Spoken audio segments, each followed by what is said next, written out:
Irmãos e irmãs, que a paz de Jesus esteja em nossos corações. É uma alegria, não é, podermos estar juntos de novo na nossa casa. Apesar de nós já termos voltado alguns dias, um mês e pouco, 2 meses, é a primeira vez que eu retorno para esse trabalho aqui. E é muito bom, não é, a gente poder estar aqui para aprendermos juntos.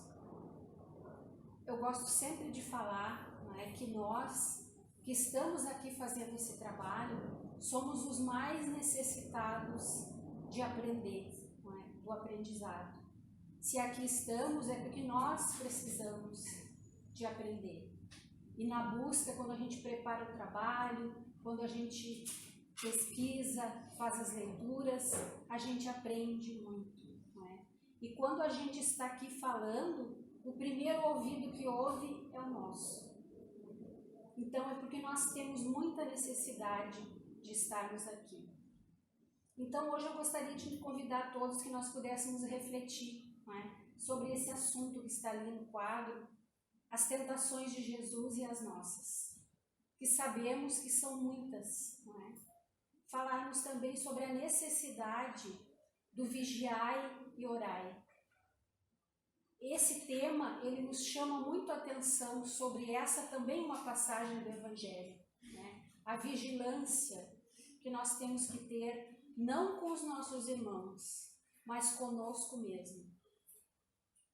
Então, essa passagem sobre as tentações de Jesus está lá no Evangelho de Lucas, no capítulo 4. Se a gente procurar lá no Evangelho de Lucas, no capítulo 4, a gente vai ler essa passagem, não é? E depois nós vamos então falar se essa passagem ela realmente aconteceu, não é? Como é que foi que aconteceu essa passagem, o porquê que ela está no Evangelho. Então, quando a gente olha lá no capítulo 4 de Lucas, a gente vai encontrar, não é, um momento aquele em que Jesus, quando completou por volta de 30 anos, não é, ele foi até as margens do Rio Jordão procurar por João Batista. Não o João, aquele discípulo de Jesus, mas o Batista, aquele que batizou Jesus. Então, chegando às margens do rio, ele pede a João Batista que o batize, não é? E João, resistente ainda, diz que ele não tinha condições de batizar, porque ele sabia quem era o mestre, não é? Então, João, a pedido de Jesus, o batiza nas águas do Rio Jordão e conta, não é, a tradição do Evangelho, que quando Jesus saía da água, o céu se abre e vem uma voz e uma luz muito forte, diz: "Esse é meu filho muito amado, em quem me comprazo." Não é? Naquele momento, Jesus iniciava a sua grande missão, que era pregar o Evangelho. A partir daquele momento, ele iniciou realmente a pregação, né? Porque ele sabia que o tempo que ele tinha era muito curto, né? 3 anos apenas ele iria pregar e deixar todos esses ensinamentos maravilhosos que nós temos no Evangelho. Então, conta a tradição que a partir daquele momento Jesus se recolheu ao deserto para refletir sobre a sua grande missão. E também porque ele sabia aonde aquilo tudo iria terminar, não é? Que era na sua crucificação. E diz, não é, nesse capítulo de Lucas, que quando Jesus então vai ao deserto para refletir, para se preparar para a sua missão, conta essa tradição que ele ficou lá por 40 dias jejuando. Isso também é algo que nos chama a atenção, não é? E os estudiosos do Evangelho também nos dizem que todas as escrituras ali sempre falam em 40 dias, que quando havia algum tempo para algum evangelista, era 40 dias. Então, há algumas controvérsias a respeito disso.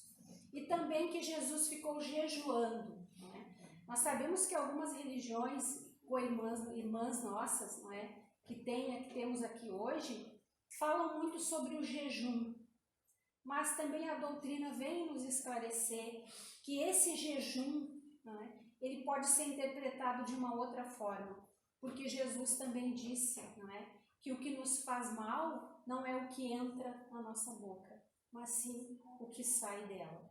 Não é? Então esse jejum também é algo muito controverso. Então essa leitura diz que Jesus, então enfraquecido e faminto, foi visitado por Satanás. No final da leitura também nós vamos falar um pouquinho sobre essa palavra, Satanás, diabo, que às vezes a gente fica até um pouquinho assim meio receosa de pronunciar, não é? Então vamos fazer a leitura que é para a gente possa depois conversar sobre ela. Então diz que o Satanás, se aproximando de Jesus, disse a ele: se tu és filho de Deus, lança-te daqui para baixo, pois está escrito que ele ordenou a seus anjos tenham cuidado contigo e te sustentem nas mãos para não tropeçares em alguma pedra. Jesus então diz a ele: está escrito, não tentarás o Senhor teu Deus. E ele continua: mas se tu és filho de Deus, ordena que essas pedras se tornem pães. E Jesus responde: também está escrito, não só de pão viverá o homem. Ele, insistente, não é, esse nosso irmão dito Satanás, diz ainda: eu vou te levar a um lugar muito alto, né, onde tu pode ver todos os reinos da terra.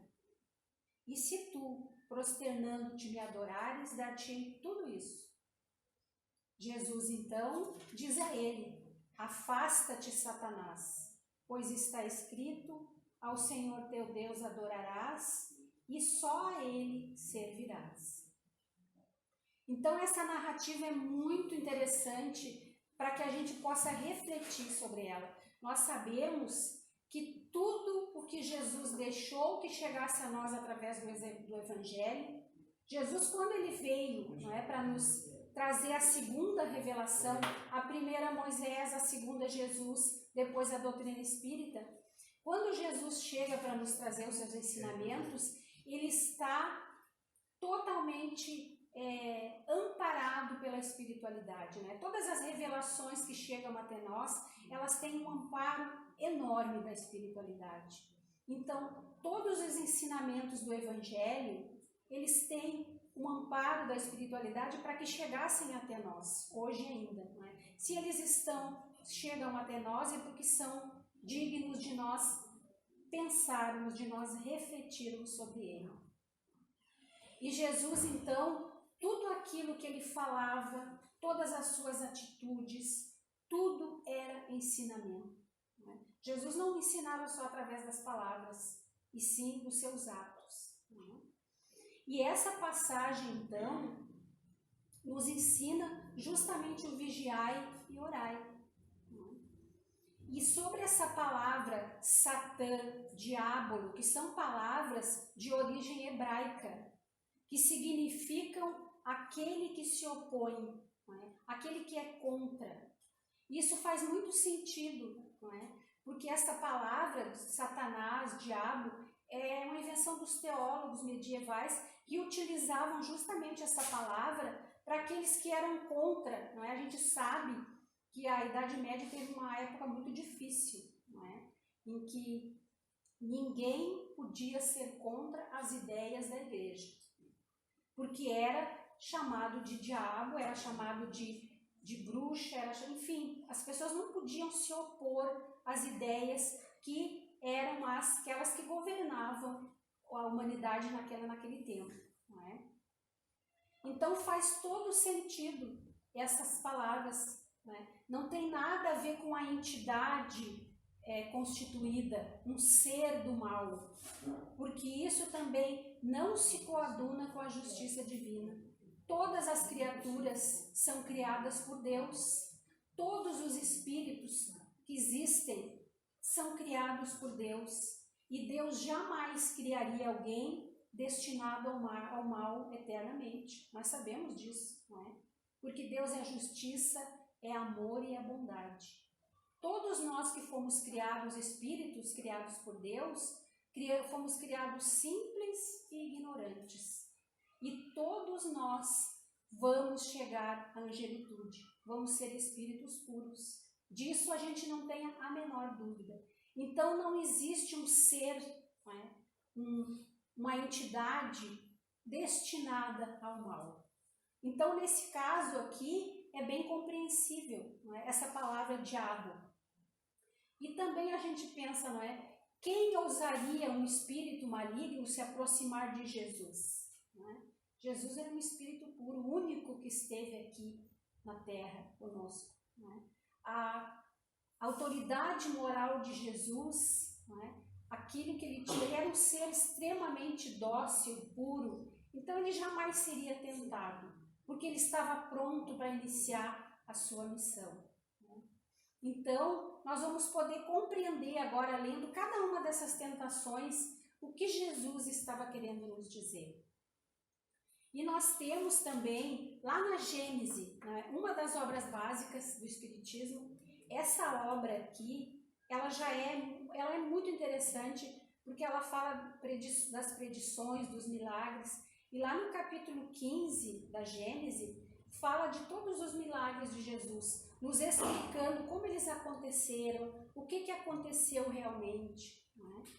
Naquele tempo ficou como sendo milagres, porque o povo tinha que compreender daquela forma. Né? A evolução do povo naquele tempo era necessário que assim fosse. Mas aí então veio a terceira revelação, que é o Espiritismo, né? Nos tirar o véu de todos esses ensinamentos que Jesus nos deixou. E no capítulo 15 tem uma mensagem de João. João, aí sim, o evangelista. Né? Aquele discípulo amado de Jesus, ele traz aqui, o Kardec, os Espíritos trazem a Kardec uma mensagem de João explicando justamente esse tema aqui das tentações. Então ele diz que não passa de uma parábola. Ele fala claramente isso, que é uma parábola para que nós pudéssemos interpretar, não é, para o nosso aprendizado, para o nosso bem. Não é? Então vamos aos poucos aqui falando dessas tentações, não naquela ordem que a gente leu ali, mas vamos ver a primeira delas ali, que diz assim, que o Satanás diz a Jesus: se tu és filho de Deus, ordene que essas pedras se transformem em pães. E Jesus responde: não só de pão viverá o homem. Aqui, não é, o ensinamento é espírito-matéria. Qual a importância que nós devemos dar ao espírito e à matéria? Qual a importância que nós damos ao nosso espírito? Não é? Eu confesso a vocês, não é, que eu me tornei espírita agora já bem adulta, não é? E antes de eu conhecer a doutrina espírita, raras vezes eu lembrava que eu tinha um espírito. Eu não lembrava que eu tinha um espírito. Mas tu não tem um espírito, tu tem um corpo. Sim, mas eu achava que eu só tinha um corpo. Né? O espírito nem me passava pela minha cabeça que eu tinha. Né? Então, depois que eu conheci a doutrina espírita, eu passei então a compreender que esse meu corpo aqui, ele é passageiro. Né? Eu não vou levar daqui nem mesmo esse corpo. O que vale mesmo é o meu espírito, que é eterno. E é esse que eu tenho que cuidar. Né? Porque quando nós partirmos aqui dessa existência, né, nós não vamos levar absolutamente nada. A não ser o amor que demos e recebemos, a inteligência, o aprendizado moral, como está lá no Evangelho. Né? E o que nós fazemos geralmente? Nós damos importância ao material. Muitas vezes nós passamos uma vida inteira correndo atrás dos bens materiais, achando que é tudo aqui que acontece. Não é? E a gente não lembra que no momento em que esses olhos se fecham, não é? E que nós abrimos os olhos para o mundo espiritual, é que nós vamos compreender a importância desse tempo que nós passamos aqui, dando muitas vezes mais importância ao material do que ao espiritual. Não é assim que a maioria de nós faz? Não adianta a gente negar que não faz. Nós fazemos. Né? Damos importância para as mágoas, para as nossas dores, para alguém que nos diz lá uma palavra e a gente fica um ano ressentido com aquela pessoa, não é? Nos ferindo, nos machucando, perdendo tempo, não é? De amar, de compreender, de sermos pessoas melhores, de passarmos por cima do nosso orgulho. Então, esse é o significado dessa passagem, não é? Que nós devemos dar mais importância para o nosso espírito, cuidar dele com mais carinho, não é? Devemos sim ter as coisas materiais porque nós precisamos delas, não é? Mas se nós compreendermos que se nós dermos importância para o espiritual, o material vem, ele chega até nós na medida em que nós precisamos. E da forma como Deus vai nos prover, como nós necessitamos, porque cada um de nós veio aqui para passar por alguma coisa, por provas, não é? Então, se na nossa programação reencarnatória não está ali escrito que nós vamos ser milionários, nós vamos passar a vida toda correndo atrás do material, nós não vamos conseguir. Perdendo tempo de podermos adquirir bens que nós possamos levar para o mundo espiritual. Então é isso que Jesus quis dizer com essa passagem. Vamos ver a próxima ali, não é? Então Satanás teria dito a Jesus, que levou ele até um lugar muito alto, não é? E disse, mostrando os reinos, e ele disse que daria tudo a ele se ele se prosternasse e adorasse a esse irmão, essa entidade do mal. E Jesus diz, afasta-te, pois está escrito, ao Senhor Deus adorarás e só a Ele servirás. O que isso significa? Não é? O que é servir aos interesses de Deus? É isso que Jesus quer nos dizer. Não é? Servir aos interesses de Deus não significa também que nós tenhamos que ficar 24 horas de joelho, orando, pedindo. Não é isso. Não é dizer que nós vamos esquecer tudo lá, nosso trabalho, e vamos passar a viver orando de joelhos. Não é isso. Significa justamente que nós devemos aproveitar o tempo com os nossos, olhar para o nosso próximo. Não é? Olhar para o nosso próximo e aproveitar para perdoar. Aproveitar para conviver bem com a nossa família, porque a nossa família, não é, é a grande oportunidade que nós temos de sermos pessoas melhores. E muitas vezes nós achamos que é lá fora que a gente vai aprender, mas não é. Nós vamos aprender dentro da nossa casa, com o nosso esposo, a nossa esposa, o filho. É ali que está o aprendizado. Então, significa que nós temos que construir o reino de Deus dentro de nós. Porque sempre que Jesus falava no Evangelho, no reino de Deus, não é, as pessoas achavam que era um reino constituído, que existia um lugar onde Deus estava lá no trono, não é, e que nós iríamos para lá, para pertinho de Deus, desfrutar do reino. O reino de Deus está dentro de nós. Assim como nós sabemos que não existe inferno e céu, que ele está aqui na nossa cabeça, que nós iremos para aquele lugar em que nós tivermos afinidade, não é? Também o reino de Deus está dentro de nós. E nós vamos construir esse reino de que forma? Amando, não é? Olhando para o próximo com caridade, aproveitando as oportunidades de nos melhorar. É assim que nós vamos construir esse reino de Deus dentro do nosso coração. Então, quando esse irmão, né, esse espírito maligno oferece os reinos a Deus, né, É isso que ele quer nos dizer, que o reino nós podemos ter sem precisar nos prostrarmos diante de quem quer que seja, a não ser de Deus. Não é? Depois tem lá a outra passagem, que ele diz a Jesus: se tu és filho de Deus, lança-te daqui para baixo, pois está escrito que ele ordenou a seus anjos que te cuidem e te sustentem, para que não tropeces em alguma pedra. Jesus então replicou: está escrito, não tentarás o Senhor teu Deus. E muitos de nós achamos muitas vezes que por nós estarmos vindo a uma casa espírita, vamos na missa, vamos lá na igreja, em qualquer denominação religiosa, porque todas são maravilhosas, todas ensinam o amor de Deus, todas nos mostram o Evangelho de Jesus.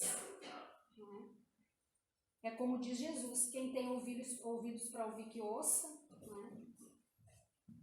Quem tem olhos de ver que veja. Mas quando nós vamos a uma casa, vamos falar aqui da nossa, que é a casa espírita, aí nós pensamos assim: bom, eu venho na casa espírita, eu ouço a palestra, que no caso não é uma palestra, é só uma conversa, né? Nós ouvimos lá o que eles falam do Evangelho, nos explicam as coisas. Eu tomo meu passe, não é? Eu ajudo lá o orfanato, eu faço doações, eu dou roupas. Então eu estou protegido. Ah, Deus tem que me proteger, porque afinal de contas eu vou lá, eu perco lá o meu tempo, fico lá sentadinho, ouvindo, tomo meu passe. Deus tem que me ajudar, não é possível. Se eu vou toda semana lá, agora ele vai me abandonar? Que engano nosso, meus irmãos. Deus não precisa de nós. Nós precisamos dele. É nós que precisamos de Deus. Então, isso é o orgulho de pensarmos que quando nós oramos, quando nada acontece, a gente às vezes conversa com os trabalhadores, né, que nós que trabalhamos aqui na casa espírita, as pessoas às vezes acham que nada acontece com nós, né? Mas no momento em que a gente começa a trabalhar na casa espírita, aí que as dificuldades vêm. Porque quando nós temos Deus conosco, não é para que Ele nos livre do mal, nos livre das dificuldades. Não. É para nós termos força de passar por essas dificuldades. Coragem, fé. É para isso que nós estamos aqui frequentando a casa espírita. Não é para nos livrarmos das nossas provas. Porque as nossas provas, muitas vezes, nós combinamos lá no plano espiritual que nós iríamos passar por elas. E quando chega o momento, elas vêm. E nós temos que ter coragem, força e fé para passar por elas. Deus não vai nos livrar das nossas dificuldades. Só porque nós estamos aqui na casa, Ele vai dizer: ah, não, agora esse aqui está aqui, então vamos livrar ele desse problema. Não. Ele vai sim nos dar força, nos dar coragem, para que a gente enfrente as dificuldades, não é? E passe por elas, porque elas são aprendizado, nada mais do que isso. Às vezes são duras, são difíceis as provas, não é? Com a família, com os filhos, com a situação financeira, com os pais, não é? Com o nosso cônjuge. São duras, muito duras, mas elas são para o nosso aprendizado. Cada prova que nós vivemos, se nós não aprendermos o que aquela prova está querendo nos ensinar, nós não vamos conseguir passar por ela. Nós vamos desviar, mas ali adiante ela vai estar nos esperando, não é? Porque nós precisamos aprender para a gente evoluir. É para isso que a gente está aqui. Não é? Então não adianta nós acharmos que estamos numa casa espírita só para podermos viver melhor, desviando das dificuldades. Nós vamos sim viver melhor, porque nós vamos, através da fé, nós adquirimos força, coragem, E outra coisa muito importante, nós vamos aprender a sermos tolerantes com aqueles que convivem conosco. Seja na nossa família, no trabalho, na universidade, na escola, onde quer que a gente esteja. E quando a gente aprende, não é, a compreender o outro, a ter tolerância, a olhar com olhos de caridade o nosso irmão, as coisas se tornam mais fáceis para nós. Porque a gente entende que isso aqui tudo é muito passageiro. Tem um livro, acho que é o livro do André Luiz, né, Eva, que diz que um minuto é um século, um segundo é um século no mundo espiritual. E a gente se acha aqui que tudo acontece aqui. Né? Acontece qualquer coisa com nós ficamos desolados. Nossa, minha vida acabou, terminou tudo para mim. Quando não é assim. Né? Aqui é só uma passagem. Daqui a pouco nós vamos partir para o mundo espiritual e lá adquirir novos conhecimentos e voltar, se Deus assim nos permitir. Não é? Então, vamos aproveitar esse tempo agora que a gente está aqui, não é? Frequentar sim a igreja, a missa, a casa espírita, mas sempre com o intuito de ganhar força para nós enfrentarmos as dificuldades. Então é isso que essas passagens das tentações de Jesus querem nos dizer. As nossas tentações aqui, nesse momento, nesse planeta, são muitas. Dentro da nossa casa nós temos tentações, nós saímos para fora do portão, ali na vizinha, na vizinhança, não é? Em todos os lugares em que nós vamos, nós estamos sujeitos às tentações, não é?